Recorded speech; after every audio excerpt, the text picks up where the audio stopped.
अग्निवेश जी, आपका स्वागत है। मेरी आवाज़ मिल रही है आपको स्वामी जी? जी जी, आवाज़ मिल रही है। और मुझे बड़ा अच्छा लगा आपके जनतंत्र टीवी के बारे में जो घोषणा है कि हमें टीआरपी की चिंता नहीं है, हमें आपकी चिंता है। बहुत अच्छी बात। जी जी, धन्यवाद। आज फिर वही सवाल है जो हम लोग एक दिन पहले भी चर्चा कर रहे थे कि ये जो श्रम कानूनों को या तो निलंबित किया गया है या उसको स्थगित किया गया है या कुछ मायने में कहें तो ख़त्म कर दिया गया है।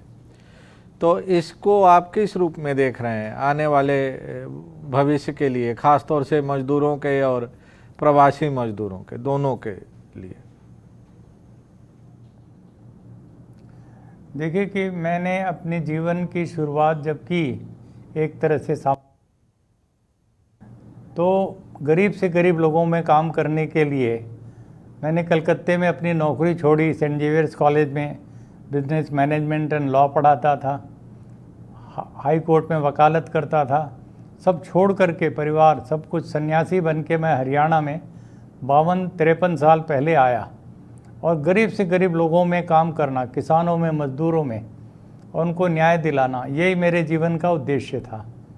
बाद में जब मैं शिक्षा मंत्री भी बना तो उससे पहले जब जेल में था, अम्बाला सेंट्रल जेल में मीसा और इमरजेंसी के दौरान, तब मैंने गांधी जी का वो वाक्य पढ़ा कि सबसे गरीब जो व्यक्ति है, अंतिम व्यक्ति जिसको कहेंगे, वो मापदंड होना चाहिए आपके विकास का।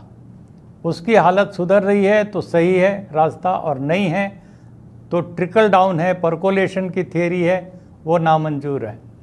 इस एक वाक्य ने मुझे इतना अंदर से हिला दिया कि मैंने वहीं संकल्प लिया जेल की कोठरी में कि मैं आगे जब भी मुझे ईश्वर मौका देगा, मैं केवल गरीब किसान मजदूरों में नहीं, सबसे अंतिम से अंतिम के लिए लड़ाई लड़ूंगा। और जब मैं बाहर निकला, एमएलए वो बना, मिनिस्टर, शिक्षा मंत्री पद से इस्तीफ़ा दिया हरियाणा में और सीधे पत्थर खदानों में, ईंट के भट्ठों में गया। और वहाँ मैंने देखा कि उनकी हालत गुलामों जैसी, खरीदे बेचे जा रहे हैं, ठेकेदारों द्वारा शोषण हो रहा है, मालिकों द्वारा शोषण हो रहा है। और बिल्कुल दिल्ली की नाक के नीचे, पार्लियामेंट से 25 किलोमीटर फरीदाबाद के पत्थर खदानों में, और सुप्रीम कोर्ट के भी नाक के नीचे ये सब कुछ चल रहा है। और तब वहाँ से बंधुआ मजदूरी के खिलाफ हमारा आंदोलन शुरू हुआ। और फिर मेरे ऊपर एक धमकी दी गई मेरे उसी मुख्यमंत्री ने, जिनके नीचे मैं शिक्षा मंत्री था, कि मैं तुम्हें जान से मरवा दूंगा अग्निवेश, यदि तुमने मेरे राज्य को बदनाम किया कि इस तरीके से बंधुआ मजदूर हैं मेरे हरियाणा में, तो मैं तुम्हें ज़िंदा नहीं छोड़ूंगा। अब मैं सोचा ये क्या हो गया अचानक से। तो ये सब चीज़ें चल रही थी, मैं इस्तीफ़ा दे चुका था, लेकिन उसके बावजूद भी उन्हें बर्दाश्त नहीं था कि मैं बंधुआ मजदूरों का मुद्दा उठाऊं।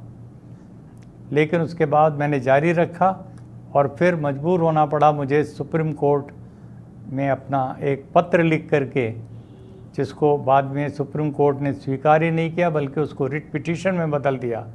और एक तरह से वो हमारे देश में जिसको हम आज PIL कहते हैं, पब्लिक इंटरेस्ट लिटिगेशन, जनहित याचिका, उसकी शुरुआत थी वो। तो वो 1983-84 के फैसले, उससे पहले PUDR versus union of India का फैसला, तो ये इन सब चीज़ों से जोड़ते जोड़ते उसमें सबसे बड़ी चीज़ जो निकल कर के आई कि देश में यदि किसी को न्यूनतम मजदूरी से कम में काम करना पड़ रहा है, जो सरकारों ने तय किया न्यूनतम मजदूरी, और उससे भी कम में यदि काम करना पड़ रहा है थोड़ा सा भी, तो उसकी मजबूरी है। और वो जो मजबूरी है वो उसको फोर्स्ड लेबर बना रही है। और फोर्स्ड लेबर के खिलाफ हमारे संविधान की धारा 23 है, और अंबेडकर ने इसको खास करके डलवाया था बाबा साहब ने कि ये बिल्कुल नहीं होना चाहिए, बेगार की प्रथा या फोर्स्ड लेबर। अब वो एक पड़ा हुआ था, उसको लेकर के जब इमरजेंसी में ऑर्डिनेंस आया, कानून बना, और बंधुआ मुक्ति अधिनियम 1976 तैयार हुआ, तो किसी ने नोटिस नहीं किया।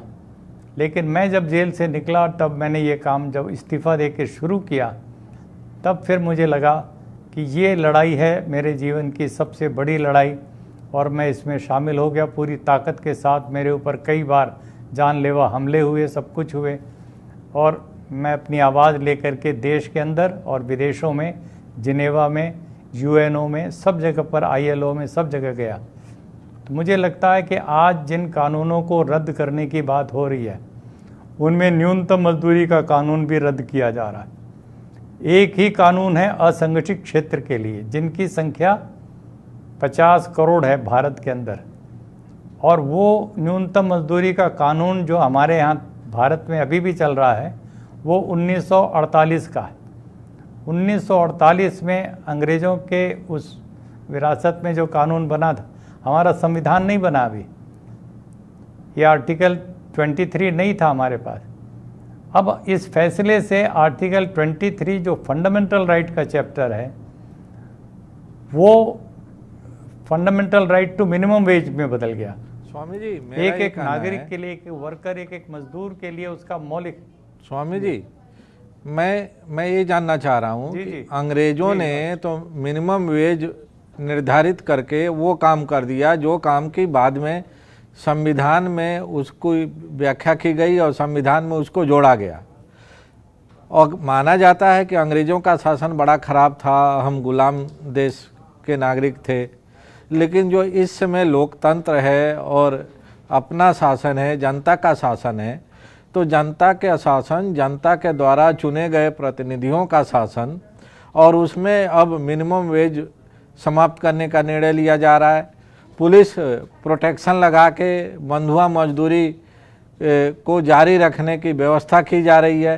तो इसको आप किस रूप में देख रहे हैं? इससे बढ़िया तो अंग्रेज़ों का शासन था, कि अंग्रेज़ों का शासन था, भारत गुलाम था, फिर भी कहीं ना कहीं ह्यूमन राइट और फंडामेंटल राइट्स की बात थी, सीधे तौर पर नहीं लेकिन परोक्ष रूप में थी।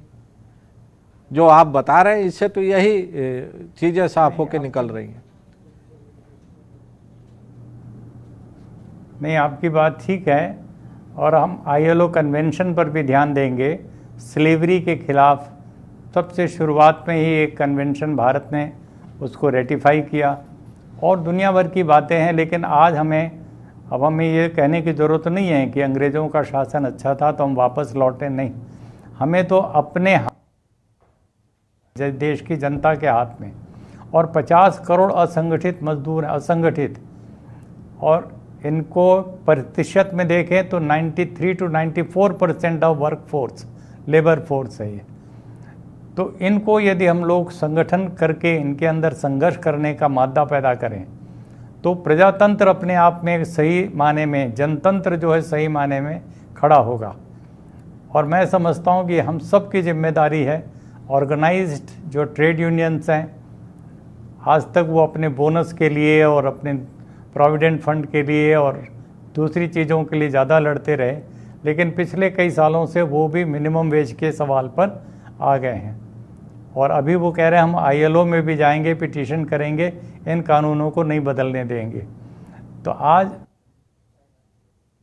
कि देश का असंगठित क्षेत्र का मजदूर, और उसमें से भी जो प्रवासी मजदूर है लगभग 20 करोड़ के आसपास, यदि वो इस त्रासदी को झेल रहा है, हमारी आंखों में खून उतर आना चाहिए एकदम, और सोचना चाहिए कि हाय 70 साल की आज़ादी के बाद मेरे देश का निर्माण करने वाला एक एक मजदूर इस दयनीय स्थिति से गुजर रहा है, और ये सरकारें पूरी तरीके से जैसे तमाशा देख रही हैं। मजाक उड़ रहा है, पूरे देश के संविधान का उड़ रहा है, कानून का उड़ रहा है, आईएलओ कन्वेंशंस का उड़ रहा है, सबका उड़ रहा है, नैतिकता का उड़ रहा है। मैं कहता हूँ और सब चीज़ों को छोड़ दो। जब परमात्मा हमें बनाता है तो हमें सबको बराबर दर्जा दे के बनाता है, किसी को गरीब और अमीर बना के नहीं भेजता। हम बनाते हैं किसी को गरीब और किसी को अमीर।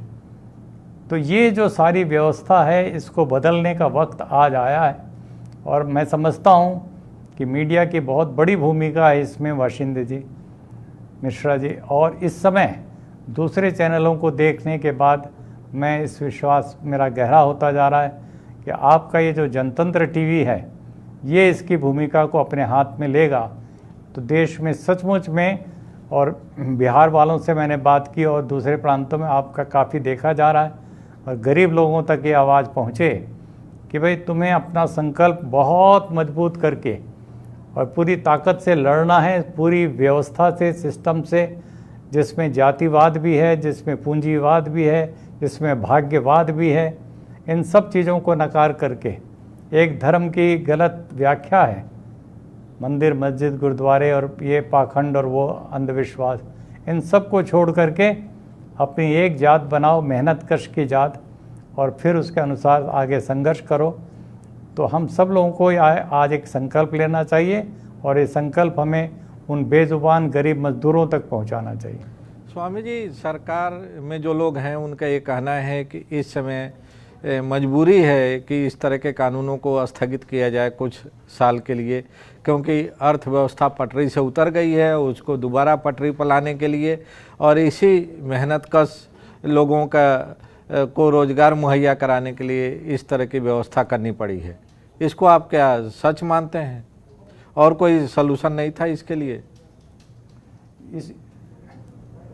नहीं, यही सबसे बड़ा राजनेताओं का पाखंड है। जिसको ये पटरी कह रहे हैं और पटरी से उतर गई है उसके ऊपर वापस लाना है। अर्थात ये मजदूर के श्रम के शोषण पर तुम अपने विकास का महल खड़ा करना चाहते हो। 50 करोड़ मजदूरों को आप गुलामगिरी की तरफ ढकेलते ढकेलते उनको रोजगार का अधिकार नहीं दिया। उनको आपने न्यूनतम मजदूरी का राष्ट्रीय स्तर पर जो नेशनल मिनिमम वेज वो नहीं दिया और केवल ऑर्गेनाइज सेक्टर के लिए दिया है। सुप्रीम कोर्ट के फैसले कह रहे हैं कि आर्टिकल 14, 15, 16 हमारे संविधान का कहता है equal work equal wage. Article 39 कहता है मेल फीमेल बराबर होने चाहिए। तो ये सारी चीज़ें संविधान की अवहेलना होते होते हमने ये 70 साल तो निकाल दिए। सारी सरकारें आई और गई। अब उसको तो कह रहे हैं पटरी है और उससे उतर गई है क्योंकि मजदूर इस समय, तो उसको पटरी पर लाना है। हमें ऐसी अर्थव्यवस्था चाहिए नहीं। तुमने करोड़ों करोड़ों को गुलाम बना करके अपने लिए, कुछ धन्ना सेठों के लिए आप अपने लिए सोच रहे हो कि हम उसको पटरी बना देंगे, फिर से चला देंगे। नहीं चलेगा ये। और जहाँ तक हमारी ताकत है, हम शरीर और आत्मा की ताकत से खूब लड़ेंगे और बताएंगे कि ये पटरी नहीं है, ये तुम्हारे शोषण की चक्की है जिसमें तुम पीसे जा रहे हो और अपने घर बार से उजाड़ करके तुम्हें दूर दूर फेंका जा रहा है।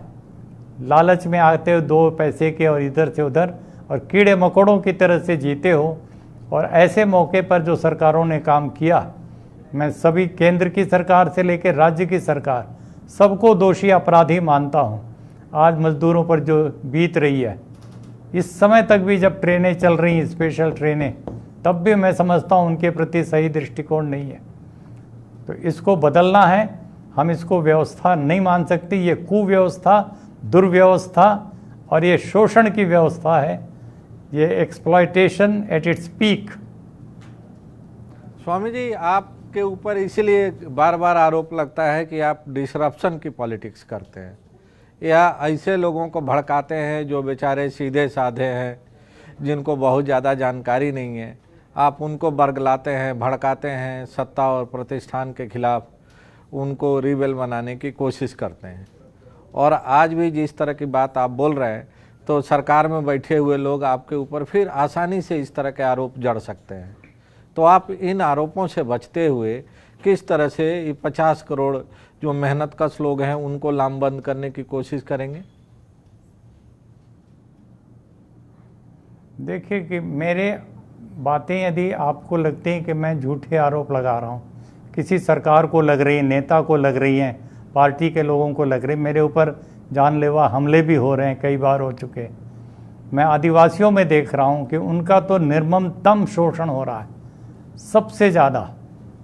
अभी इस हालात में एक मेरी 12 साल की बेटी छत्तीसगढ़ की, और मेरा बचपन छत्तीसगढ़ में बीता, और वो आदिवासी बेटी आती है छत्तीसगढ़ से तेलंगाना में मजदूरी करने, और लॉकडाउन के बाद जब काम छूट गया तो पैदल चल पड़ती छत्तीसगढ़ अपने गांव के लिए। 4 किलोमीटर रह गया था जमालो मटकाम। वो बेचारी थक करके चूर होकर गिर के मर जाती है। और अभी जो ट्रेन में कट के मरे हैं उनमें से अधिकतर गोंड हैं, आदिवासी हैं, और उनके लिए जो संविधान में है वो लागू नहीं हो रहा है, 5वां और 6वां अनुच्छेद। मैं एक एक बात को संविधान से जोड़ के कहता हूँ। मैं मानता हूँ कि हमारे पास धर्म के मामले में सबके पास, किसी के पास गीता, बाइबल, कुरान आदि सब कुछ चीज़ें हैं, लेकिन हम सब भारतीयों का एक धर्म शास्त्र है, वो है भारत का संविधान। और भारत के संविधान को लागू करने के पीछे एक अथॉरिटी, एक जिम्मेदारी, एक अकाउंटेबिलिटी भारत सरकार की प्रधानमंत्री से लेकर सबकी है, और इसलिए उसको हथियार बनाता हूँ मैं। यदि लगता है कि मैं कोई गलत काम कर रहा हूँ तो मुझे बुलाओ, बात करो, मुझे रात को 12 बजे जहाँ बुलाओगे मैं आने के लिए तैयार हूँ। किसी टीवी चैनल पर आ जाओ बात करने के लिए। मैं गलत हूँ तो मुझे जेल में डालो, मुझे सज़ा दो, लेकिन यदि मैं सही बात कह रहा हूँ तो मेरे ऊपर हमले न कराओ, मेरे बात का समाधान ढूंढो। और मैं अपने लिए कुछ नहीं मांग रहा, मैं तो उन गरीब से गरीब, शोषित, पीड़ित मानवता के लिए आवाज़ उठा रहा हूँ। स्वामी जी, अब भारतीय मजदूर संघ ने भी इन कानूनों का विरोध किया है, इन फैसलों का विरोध किया है। इसके अलावा और भी तमाम श्रमिक संगठन, ऑर्गेनाइज सेक्टर में जो काम कर रहे हैं, वे लोग भी इसका विरोध कर रहे हैं अपने अपने तरीके से। क्या आपके लेवल से कोई इस तरह की कोशिश हो रही है कि एक इस तरह का ज्वाइंट कॉन्फेडरेशन या एक एक्शन ग्रुप बनाया जाए जिसमें कि सभी लोग एकजुट होकर इन कानूनों का विरोध करें और सरकार पर दबाव डालने की कोशिश करें कि इन कानूनों को वापस लिया जाए, जो श्रमिक विरोधी है, मेहनत कश विरोधी है? जी, ये भी अच्छा सवाल है आपका मिश्रा जी। लेकिन मेरी इस समय उम्र हो गई 81, मेरे अंदर एनर्जी है 18 की। लेकिन दुर्भाग्य से मेरे ऊपर जो अटैक हुआ पाकुड़, झारखंड में, उसके बाद से मेरा लीवर सड़ता गया, ख़राब होता गया। मैं रोज़ के हिसाब से 5 घंटे हॉस्पिटल में जाता हूँ, एल्ब्यूमिन चढ़ता है, और मैं ट्रीटमेंट पे चल रहा हूँ। मेरी कोशिश है मेरी आवाज़ में पहुँचाऊँ, और आप जैसे साथियों के माध्यम से हम लोग मिल करके, और इसको चंद्र प्रकाश जी जैसे कल आपके टीवी पे थे, बहुत अच्छा लगा मुझे उनकी बात भी। ऐसे तमाम ट्रेड यूनियन लीडर्स हैं, उन सब को साथ लेकर के हम लोग मजदूर की अपनी ताकत को जगाएं। ये लोग जितना भी कोशिश करेंगे, राजनीतिक पार्टियों की तो जिम्मेदारी बनती थी, लेकिन वो कहीं ना कहीं छिप रहे हैं। सिवाय एक राहुल गांधी को मैं सुन रहा हूँ, लेकिन उनके अपने कांग्रेस रूल्ड स्टेट में भी इस तरह के कानूनों से खिलवाड़ होने जा रहा है, चाहे वो पंजाब हो, चाहे राजस्थान हो या कोई। तो ये सब चीज़ें इनके लिए वैसी है समझौते वाली। मैं समझता हूँ कि बिना कोई समझौता किए भारत के संविधान की रक्षा करनी है, और सब मनुष्यों को बराबरी का दर्जा देते हुए न्याय दिलाना है, और उसके लिए हम लोगों को अपनी आवाज़ गरीब मजदूरों तक पहुँचानी है। इसके लिए आप जैसे टीवी जनतंत्र के माध्यम से मैं अपनी सेवाएं प्रचुर मात्रा में देना चाहता हूं, इस हालत में भी रोज़ के हिसाब से जहां कहीं भी जा सके, क्योंकि डॉक्टरों ने मुझे कहा है बिल्कुल ट्रैवल नहीं करना और पूरा रेस्ट लेना है। इसके बावजूद भी मैं चाहता हूं कि इसको इस समय मेरा धर्म है, कर्तव्य है, इसको मैं उठाऊं। और हमारे जैसे बहुत साथी मिलेंगे, कम से कम 150-200 साथी तो अभी हाल में फिर जुड़ गए हैं मेरे साथ। बंधुआ मुक्ति मोर्चा के, विश्व आर्य समाज के तमाम लोग, सब मिल कर के हम लोग इसको फिर से उठा रहे हैं। स्वामी जी, बहुत बहुत धन्यवाद आपको, आपने समय दिया और स्वस्थ होते हुए भी, और हमारी शुभकामनाएं हैं कि आप स्वस्थ रहें और जल्दी से जल्दी ठीक हों। इन्हीं शब्दों के साथ एक बार फिर आपको धन्यवाद, नमस्कार।